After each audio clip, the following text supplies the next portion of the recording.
इस समय पश्चिम बंगाल की राजनीति में भूचाल आया हुआ है, क्योंकि मुख्यमंत्री ममता बनर्जी पर हमले को लेकर सियासत वहां की गर्मा गई है। तृणमूल कांग्रेस का आरोप है कि बीजेपी के लोगों ने यह हमला करवाया है।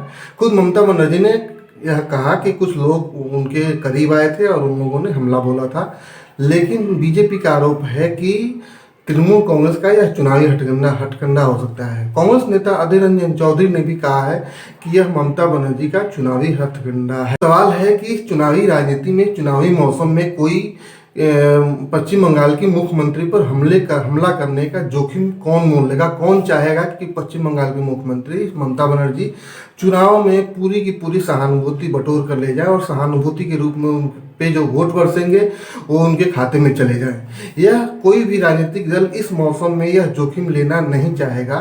भले ही इस पे हो सकता है कि हमला हुआ हो सकता है हमला न भी हुआ, हो सकता है हादसा हो। अब इसमें जांच में क्या निकल के आता है? चुनाव आयोग के सामने बीजेपी भी गई है, चुनाव आयोग में टीएमसी भी गई है। हालांकि टीएमसी ने चुनाव आयोग पर हमला बोलते हुए कहा है कि यह एक क्रोनोलॉजी है, और तृणमूल कांग्रेस के नेता ने बाकायदा प्रेस कॉन्फ्रेंस करते हुए कहा कि आप क्रोनोलॉजी को समझिए। पहले डीजीपी को बदला गया, कोलकाता के पुलिस कमिश्नर को बदला गया और फिर यह हमला हुआ है। तो तृणमूल कांग्रेस का आरोप है कि बीजेपी के इशारे पर अधिकारियों को का तबादला करके या चुनावी ड्यूटी से उनको हटा करके यह हमला करवाया गया है। दूसरी ओर बीजेपी का आरोप है कि चुनाव में चुनावी सहानुभूति बटोरने के लिए ममता बनर्जी ने यह एक बड़ा दांव खेला है, और इस बड़े दांव का चुनाव में क्या फायदा नुकसान होता है यह बाद में देखने को मिलेगा। मौसम में सबसे बड़ी नेता तृणमूल कांग्रेस की, वो अगर 4 दिन चुनावी मैदान में नहीं रहती हैं और अस्पताल में रहती हैं तो तृणमूल कांग्रेस के लिए धक्के वाली बात है।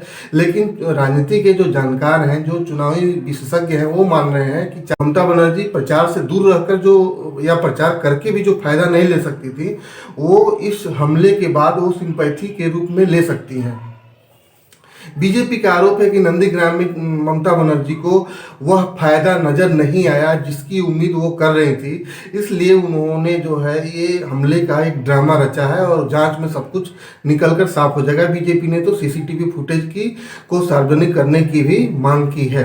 दूसरी ओर आज हम इसका एनालिसिस करेंगे कि ममता बनर्जी की सुरक्षा में कितने लोग रहते हैं, कितनी गाड़ियां होती है, फिर ये हमला हुआ तो हुआ कैसे।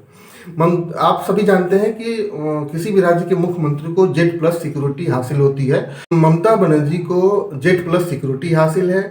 उनके काफिले में 18 गाड़ियां चलती हैं, 4 पायलट कार आगे रहती है। एडवांस सिक्योरिटी कार में डीएसपी स्तर के अधिकारी होते हैं। एडवांस पायलट कार में सब इंस्पेक्टर रैंक के अधिकारी होते हैं। फिर उसके पीछे पायलट कार होती है जिसमें भी सब इंस्पेक्टर रैंक के अधिकारी होते हैं। उसके बाद डायरेक्टर ऑफ सिक्योरिटी, जो पूरी सिक्योरिटी के इंचार्ज होते हैं, वो उनकी गाड़ी होती है, डायरेक्टर ऑफ सिक्योरिटी की गाड़ी होती है। उसके पीछे एक वीआईपी कार होती है जो जिसमें मुख्यमंत्री विराजमान होती हैं और उसमें वो सफर करती हैं।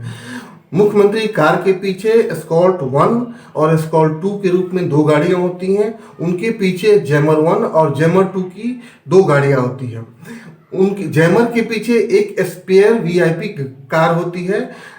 इसलिए होती है कि अगर मुख्यमंत्री की गाड़ी खराब हो जाती है तो वो गाड़ी उनके लिए स्पेयर साथ में रहती है कि उनको कोई कहीं दिक्कत ना हो। स्पेयर वीआईपी गाड़ी के पीछे प्रधान सुरक्षा कर्मी की गाड़ी होती है, फिर 3 एस्कॉर्ट गाड़ी होती है, उसके बाद इंटरसेप्शन की गाड़ियां होती है, फिर महिला पुलिसकर्मी की स्क्वाड होती है, फिर एम्बुलेंस होता है, फिर 3 और सुरक्षा कर्मियों की गाड़ियां होती है, फिर एक टेल कार होती है, सबसे लास्ट में स्पेयर इंटरसेप्शन कार होती है।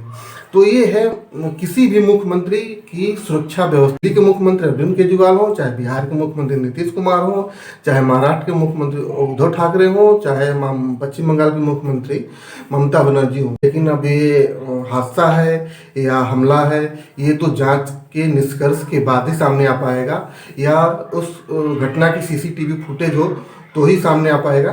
कांग्रेस के सारे नेता मैदान में आ गए हैं। कोई कोलकाता में प्रेस कॉन्फ्रेंस कर रहा है, कोई दिल्ली में प्रेस कॉन्फ्रेंस कर रहा है। इस समय चूंकि संसद का सत्र भी चल रहा है तो उसमें भी यह बड़ा मुद्दा निकल के सामने आ सकता है, वहाँ भी हंगामा शोर शराबा हो सकता है। तो दोस्तों, आपको ये वीडियो कैसा लगा? आप देख रहे थे नेतागिरी। हम आपके लिए जल्द नया वीडियो लेकर आएंगे। तब तक के लिए नमस्कार, धन्यवाद।